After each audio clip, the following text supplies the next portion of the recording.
Olá, meus queridos, meu nome é Alisson Barros, sou o professor de vocês da disciplina de Psicologia e nós vamos estudar agora nessa pequena série de vídeos aqui a teoria de Freud, uma teoria bastante importante para o seu concurso, que pode cair tanto na parte de Psicologia do Desenvolvimento, Teoria da Personalidade. Aqui a gente não vai enfatizar a parte clínica, mas a parte teórica, a fundamentação, a estruturação da personalidade, a teoria do desenvolvimento psicossexual freudiana, beleza? Esse aqui é um vídeo que acompanha a nossa aula escrita, é um vídeo de revisão, então ele é um pouco mais sintético, um pouco mais rápido em relação à nossa parte escrita, e nossa intenção aqui é complementar o que a gente está trabalhando na aula escrita. Tranquilo? Feitos os avisos, bora começar aqui com essa que é uma teoria, uma abordagem bastante clichê de qualquer banca, de qualquer concurso. Caiu teoria de personalidade, mesmo que não esteja especificando qual teoria que eles querem e tal, com certeza você vai ter que estudar Freud, beleza? Me acompanha então aqui na tela, eu fiz aqui um pequeno mural para a gente estudar os pontos principais dessa teoria. Lembrando que a gente não vai abordar aqui a parte clínica, nós vamos abordar apenas a parte de desenvolvimento e a parte também da personalidade por Freud. Ok? Ao decorrer da aula vou dar algumas dicas aqui de livros e autores que vocês devem estudar, são os autores prediletos. Gente, trabalhar com Freud, como vocês sabem, é trabalhar com uma teoria psicodinâmica. A teoria psicodinâmica ela tem alguns pressupostos básicos e, claro, Freud, ele teve aqui, foi a primeira grande teoria psicodinâmica, como a gente sabe, e as escolas que vieram após ele também carregaram um pouco dessas características. A seguir aqui eu vou mostrar para vocês uma pequena lista, um pequeno compêndio do que seria uma teoria psicodinâmica de personalidade, o que seria uma teoria psicodinâmica que afeta a parte do desenvolvimento humano. Vem comigo aqui, ó. Então, para a visão psicodinâmica, claro, existe o inconsciente ele tem uma influência no comportamento humano, certo? As raízes do comportamento humano não necessariamente são conscientes, não são da visão racional do sujeito, então tem um lado irracional, que a gente vai ver daqui a pouco dentro das tópicas. Mas o que você tem que saber aqui?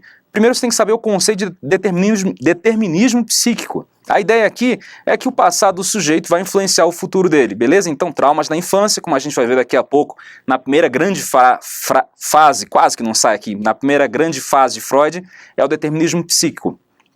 A infância, como a gente vê aqui no segundo tópico, a infância influencia a adolescência e o resto da vida do sujeito. Os traumas infantis, eles têm uma característica própria que vão fundamentar a personalidade humana, beleza? Parte do corpo são eróticas, é a parte básica aqui da teoria freudiana. A gente vai ver que isso vai influenciar, dependendo da parte do corpo enfatizada, vai influenciar os estágios do desenvolvimento psicossexual. Ok? Teoria de desenvolvimento da infância até a adolescência, ela não engloba a fase adulta, apesar dele dizer lá como é que funciona a fase genital e tal, ele não vai dar um prosseguimento mais apropriado.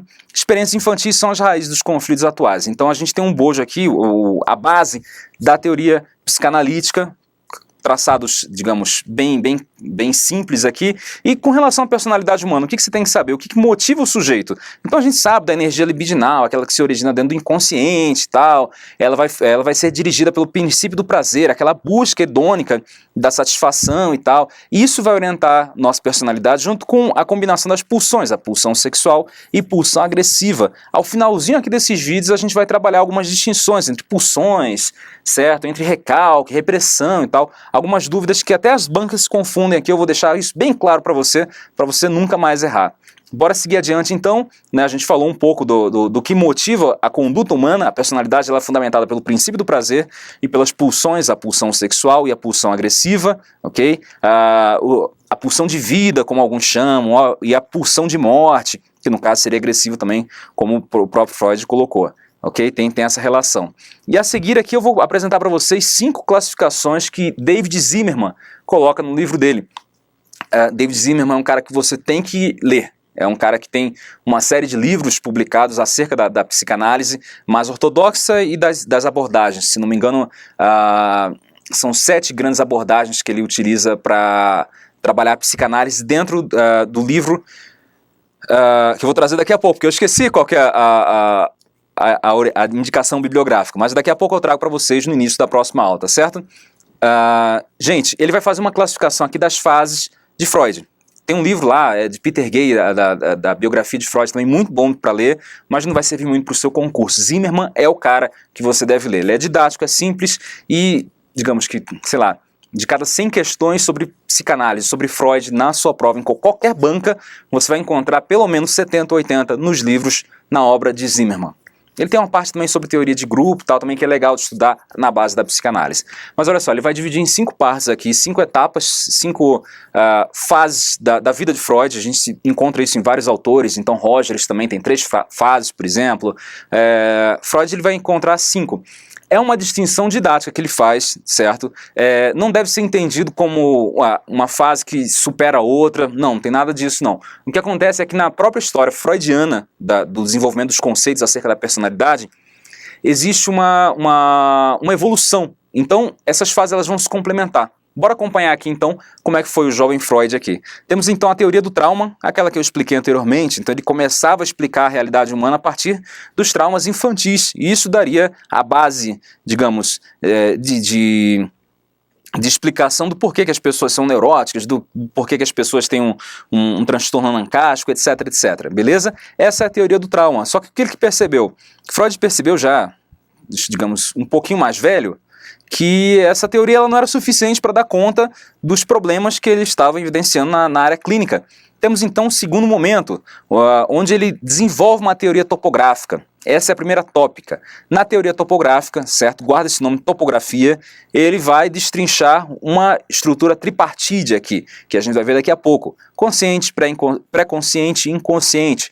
Provavelmente você já estudou isso bastante na sua faculdade, certo? Nós vamos revisar aqui, minha ideia não é ensinar ninguém psicanálise para se tornar um psicanalista, mas ensinar psicanálise para passar em concurso. A gente vai ver daqui a pouco de forma bem didática quais são os principais atributos que você tem que saber sobre consciente, pré-consciente e inconsciente.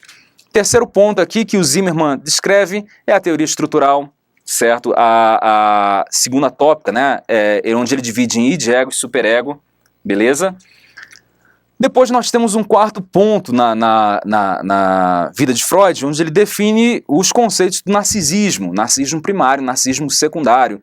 O que é importante você saber aqui? Não é muito cobrado isso aqui em concurso, mas vez ou outra você encontra uma questão do CESP aqui, outra da FCC, perdida falando sobre narcisismo. A ideia é o seguinte, gente, e aí uma distinção bem simples para você nunca mais errar isso em prova. Tem muito aluno meu que acaba se confundindo, narcisismo é só um ente. Não, são duas coisas separadas aqui. Nós temos o primário, aquele que nasce com o bebê, nasce com o sujeito, ok? Onde ele tem uma satisfação hedônica com o ambiente, então ele se satisfaz, tem a pulsão de prazer aí, desculpe, o princípio do prazer aí muito forte envolvido, onde ele tem uma satisfação direta com o ambiente. No narcisismo secundário, não. Já é preciso ter desenvolvido aí um pouco do ego, uma parte do ego, onde ele se satisfaz ele aprende, aliás, a satisfazer com o que os outros trazem para ele. Então ele já consegue identificar que ele é um ser separado do ambiente, existe uma cisão aí entre ele e o ambiente, ele não é mais, não é uma entidade, digamos, una em relação à mãe, em relação ao seio materno, como Melanie Klein depois vai falar. Nesse narcisismo secundário, então, ele aprende a se satisfazer a partir do comportamento alheio, do comportamento dos outros, então do comportamento de maternagem, como o Winnicott falaria. Já estou entrando em outras matérias aqui. Ele vai se satisfazer, então, com o seio materno, ele vai se satisfazer com o aquecimento que a mãe dá, aquele holding mesmo, né, o handling também, certo? Esse aqui vai ser o narcisismo primário. São dois conceitos que você tem que diferenciar. Narcisismo primário, então, aquele narcisismo que nasce com a criança, com o bebê, onde ele se satisfaz com o que acontece diretamente, então com o próprio corpo dele, digamos assim. Narcisismo secundário, onde ele se satisfaz a partir dos outros, beleza? Essa é a quarta fase aqui, teoria do narcisismo. Esse narcisismo primário aqui é uma fase que a gente pode chamar de autoerótica, beleza? E no outro não. O bebê, ele já, além de se diferenciar em relação ao ambiente, ele satisfaz com os outros. E por último, Zimmermann fala ele fala dessa expressão aqui, dissociação do ego. Seria uma última fase aqui de Freud, onde ele amplia a teoria de conflitos. Ele sai de uma teoria intersistêmica para explicar o porquê que a natureza humana procede de um jeito e não de outro, ok? Para uma teoria intrasistêmica. Então ele começa a falar, você já deve ter visto isso na sua faculdade, a long time ago talvez, que nós temos conflitos entre o ego, o id e o ego. entre o ego e o superego, entre o ego e o ambiente externo, certo? Nessa última fase, que é a dissociação do ego, o que acontece? Freud começa a explicar a condição humana a partir de problemas intrasistemas. Então, entre o próprio ego, dentro do próprio ego nós vamos encontrar conflitos, dentro do próprio id nós vamos encontrar conflitos, ok? Na relação com a realidade nós vamos encontrar incongruências. Não estou falando de Rogers aqui, depois a gente fala dele. Ele não chegou a desenvolver aprofundadamente essa parte de dissociação do ego, ok? Lançou os conceitos, lançou as bases, mas a obra dele, talvez se ele tivesse vivido um pouco mais uns 100 anos, aí ele tivesse dado conta disso. O que você precisa saber aqui? Primeiro que isso aqui nunca caiu em concurso, pelo menos até onde eu sei, eu nunca vi questão falando da dissociação do ego nessa visão. Não confunda a dissociação do ego, aqui é apresentado como uma fase da teoria freudiana, com uma visão da dissociação do ego para psicose, ou relacionado com a parte da castração, ou leve para Lacan. Não. Aqui é a dissociação do ego como expressão da última fase freudiana, ok? Ela vai influenciar bastante depois a teoria de Bion e tal, mas, como eu disse, eu estou mostrando aqui para vocês por uma questão didática. Zimmermann apresenta no livro deles, eu coloco aqui, mas não cai em concurso, a gente não vai se aprofundar nisso, beleza? Bora dar continuidade aqui rapidamente, então. Primeira tópica, que é o que você precisa saber mesmo com força aqui. Gente, o que é a primeira tópica? É um modelo topológico de mente. Beleza? Então, consciente, pré-consciente, inconsciente, né? Aqui a gente está falando então da segunda fase lá freudiana, onde ele descreveu o nível de consciência, o nível de acesso que o sujeito tem aos processos intrapsíquicos, ok? Então, como você sabe, o consciente é aquela instância que pode ser percebida de maneira consciente, diretamente, racionalmente, às vezes não tão racional, claro, pelo indivíduo, mas ele sem muito esforço ele consegue se dar conta do que ele está pensando, do que ele está sentindo. Esse é o consciente, beleza? O pré-consciente, por sua vez, refere-se a fenômenos que não estão conscientes em determinado momento, mas preste atenção nisso, ele pode se tornar consciente. Então, a gente falou um pouco do consciente agora, pré-consciente. Esses conteúdos, esses elementos, eles podem se tornar conscientes ao longo do tempo com um pouco de esforço do sujeito. E aí é importante você saber o seguinte, o pré-consciente é um filtro de intermédio entre o consciente e o inconsciente. Alisson, qual que nasce primeiro? O consciente, o pré-consciente, o inconsciente? Nasce tudo junto. Essa distinção de quem nasce primeiro, quem vem depois e tal, ela vem na segunda tópica freudiana, beleza? Que a gente vai ver daqui a pouco no próximo vídeo. O que você precisa saber agora? Agora a gente chegou na parte um pouquinho mais complicada. No inconsciente, que obviamente é totalmente inconsciente. A gente está falando de elementos aqui que não são acessíveis facilmente pela consciência humana.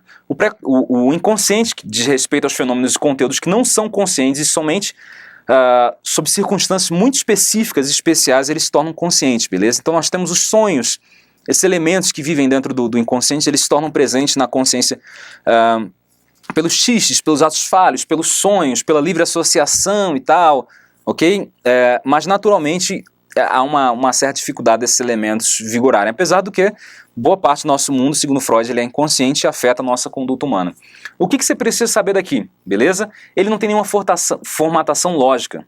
Ok? Aqui ele é organizado pelo processo primário aqui, então os elementos estão lá dentro, eles não têm uma estruturação, uma ligação básica que se mantenha constante. Tá? A gente vai ver depois na parte de deslocamento, de condensação, como é que isso funciona. E aí eu coloquei aqui três palavras fortes aqui que vão caracterizar bem o inconsciente. A long time ago a gente encontrava muito isso aqui nas provas, parece que eles evoluíram um pouco e não cobram mais desse jeito, mas é importante que você saiba. O inconsciente ele é alógico, atemporal e espacial. Ele é alógico porque ele é aberto a contradições, beleza? Não há uma lógica aí que como eu disse anteriormente, estruture ele. Ele é atemporal porque, enfim, as coisas não respeitam a ordem do tempo com que são incorporadas ou que são desenvolvidas dentro do inconsciente. Ele é espacial, ok? Conteúdo, elementos com conteúdos de espaços e épocas diferentes, eles se conectam. E além disso, o inconsciente, como a gente falou, ele é governado pelo princípio do prazer, certo? A ideia aqui é a busca do prazer e a evitação dos estímulos aversivos. A gente vai falar um pouco mais disso no próximo vídeo, beleza? Esse aqui é o nosso primeiro encontro para a gente começar a esquentar os motores acerca da teoria freudiana, e nos próximos encontros vou dar umas dicas um pouco mais aprofundadas sobre como que você deve abordar aí a teoria de desenvolvimento psicossexual de Freud e a segunda tópica. Além de alguns macetes aqui para concurso que eu acredito que você não vai querer perder, beleza? Meus queridos, um grande abraço e até daqui a pouco. Não sai daí.